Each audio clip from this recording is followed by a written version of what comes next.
Now let's move on to the first process in project integration management. This is known as developing the project charter. Developing the project charter, as you can see, follows a verb-object pattern. In fact, all the processes we'll discuss follow this pattern. For instance, developing the project charter or creating the project management plan. Similarly, directing and managing project work also fits this structure. So since we're developing the project charter, it naturally follows that the output will be the project charter itself, correct? Right. Let's dive in. As we briefly mentioned before, this relates to the PDCA cycle. Within this PDCA cycle, what exactly does developing the project charter entail? It's about setting our goals. We often say goals are very important. I'm sure you've all heard or looked into the relationship between hard work and choices. And you might wonder which is more important. First, we need to be clear on one thing. Hard work is important and so are choices. And if we had to pick just one, which is more important when you need both? Let me tell you a story. There were two brothers who graduated college 10 years ago. After graduation, the older brother joined Tencent, one of the companies. The younger brother took a job at a newspaper, a very large one. So fast forward 10 years. Whose career path do you think fared better? Theoretically, as long as the older brother stayed at Tencent and didn't make any major mistakes, he'd be worth a fortune. Because he was riding a major trend, a trend that was constantly on the rise. As for the younger brother in the media industry, no matter how hard he worked, think about it. When was the last time you read a newspaper or even bought one?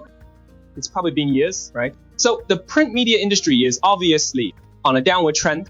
No matter how hard it tries, it can't stop this overall trend. So in a way, making the right choice is crucial. In other words, we need a clear goal. Choosing wisely is essential. If your goal isn't clear, without a clear direction or making the right choices, we can only end up cobbling things together. We not only need to keep our heads down and work hard, but we also need to look ahead and be aware of our surroundings, right? So it's crucial that we choose our goals wisely and take aim precisely. Only then can we truly focus our efforts. Let's examine this decision-making process. Specifically, the choices we make throughout project management are essentially about developing the project charter to clearly define our objectives. As I just explained, developing a project charter, it's a verb-object structure.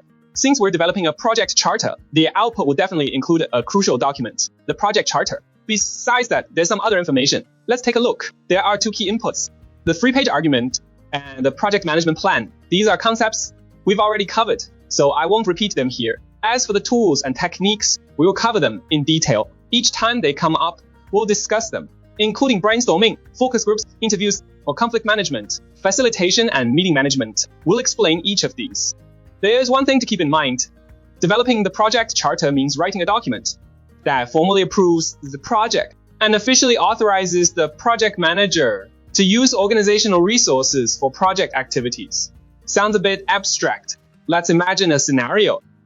Typically, you might have seen some historical dramas where the emperor might say, I appoint you as General Pingnan and grant you 100,000 troops, right, to pacify the southern rebels. Perhaps Hunan was one of these so-called rebel territories. So this document, this appointment letter, is essentially a project charter, authorizes you as General Pingnan to pacify those southern ants, and gives you 100,000 cavalry.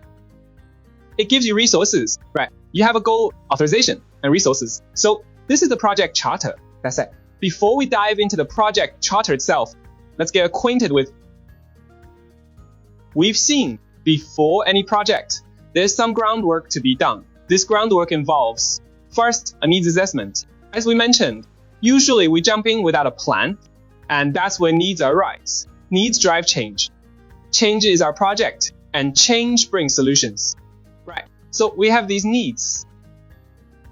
With these needs, after an assessment, we need to consider if the project is viable. We need to make a business case, because there are too many things to do.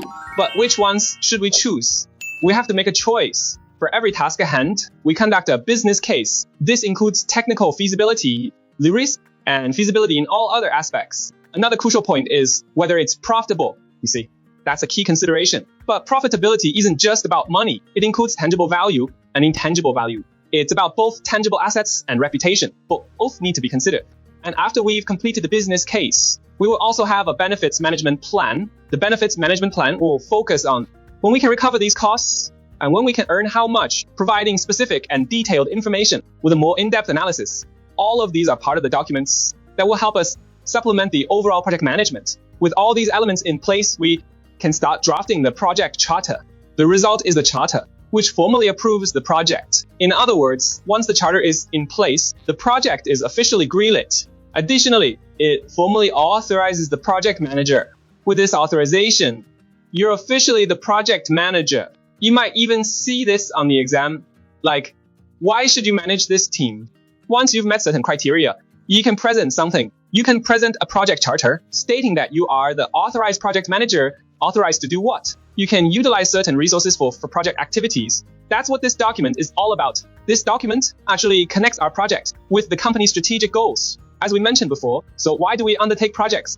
There are many reasons. Social need, market demands, the demands of the company's strategic goals. And sometimes the project itself has its own requirements, right? This is the project charter, a document that links our project to the company's strategy. It establishes the project's importance. With this project charter, the project management plan comes later. Our project's requirements, as mentioned earlier, stem from external demands, right? These demands can be external, often the market. Once these demands are identified, our company will respond. Our company will then undertake such projects. Once a company starts a project, the question is who will manage it? That's where a project charter comes in. It'll appoint you as project manager to see the project through. You'll build a team to get it done. That's one approach. Another is from within the company. If there are internal needs, when your company has internal needs, then it will draft the project charter. It authorizes you as the project manager to manage the project team, right? So the project charter is initiated by the project's initiator or the sponsor. It's called a sponsor in English. This role issues it or authorizes it. The sponsor initiates it. Once the project charter is approved, the project is officially launched. Now, here's a problem. Whoever releases a document is the only one who can modify it. You're the appointee. You're the authorized party. Can you change it? You can change it.